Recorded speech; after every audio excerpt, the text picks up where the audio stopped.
Well, folks, oddly enough, I'm being led to explain the difference between Zionism and Judaism. And I'm not going to do it because there's a lot of people out there that can do it much better than I can. So I'm going to play this clip.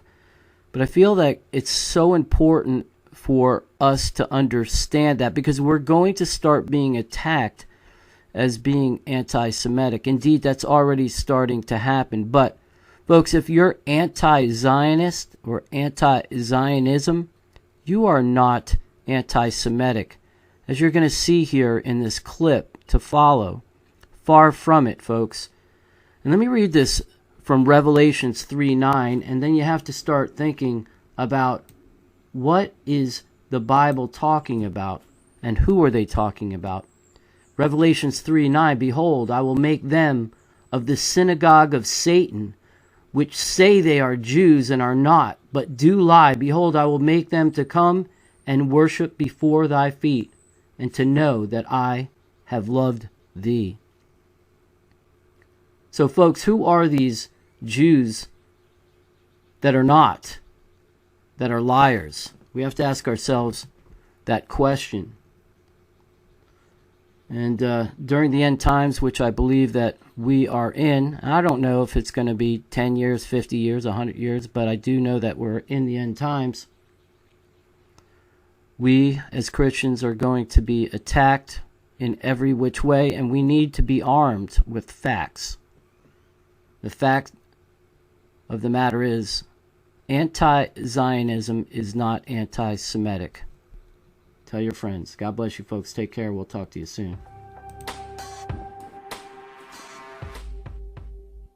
Judaism is a religion, a spirituality to serve God, thousands of years old. Zionism is only around 100 years old. It is the transformation from religion to nationalism, to materialism, created by non-religious Jews who hated the religion. And they really didn't want with Judaism. They didn't even want to make their state in Palestine, only in Uganda at the first meetings.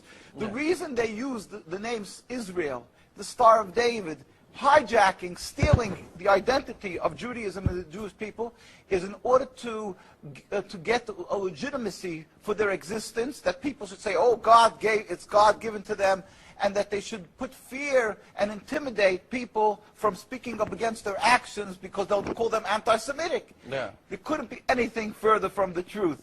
As I say, the best friends of the Jewish people is Turkey. The best friends of the Jewish people is all the Muslim countries who've helped the Jews all the time when they ran away from their problems in other lands. So how could you say this? It's something totally different. It's a political, selfish, flawed movement called Zionism that has no legitimacy to exist. It's against the Torah. Maybe just say one thing. It's against the Torah in its essence. The concept for Jews to have a state is expressly forbidden in the Torah, in the Jewish teaching, since the destruction of the temple 2,000 years ago. We were told by the Almighty in a prophecy of King Solomon, and that we are forbidden to have our own entity, our own state, our own kingdom, even in an uninhabited land. And this was held by all Jews around the world for thousands of years.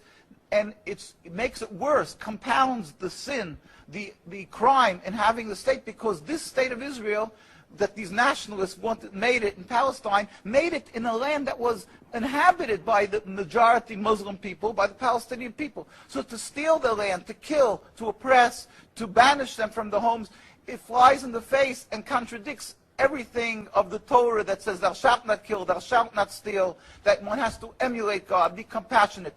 So they've used our identity to rebel against God and to desecrate God's name, and to create a rift between Jews and Muslims, and to make a river, an endless river of blood for the Muslims, for the Palestinian people, and anti-Semitism for the Jews, and death for the Jews also. This is unfathomable and unacceptable in no manner. Is it true that you are against the whole concept of Israel as a state? That is not only, when you say I am, this means the Jews who are true to the Torah, across the board, in every part of the world, all the rabbinical authorities opposed Zionism from day one. As soon as they came up with the concept, the chief rabbis, we have documents, historic documents, the chief rabbi of Historical Palestine, documents, yeah. historical documents, the chief rabbi of Palestine was approached by the United Nations in 1947, and he wrote, "We furthermore wish to express our definite opposition to a Jewish state in any part of Palestine."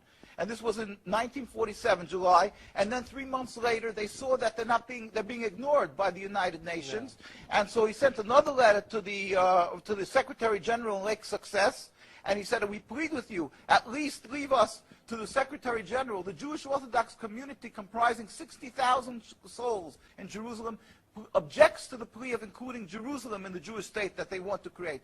Our community demands that Jerusalem be an international zone under your protection, and its residents be free citizens of the international zone." So they said, "At least leave us this part." And they were ignored till today. Jews demonstrate, and I think it's important to see, Jews demonstrate, and they're getting constantly, till today, they made demonstrations, and they're getting beaten by the Zionist police.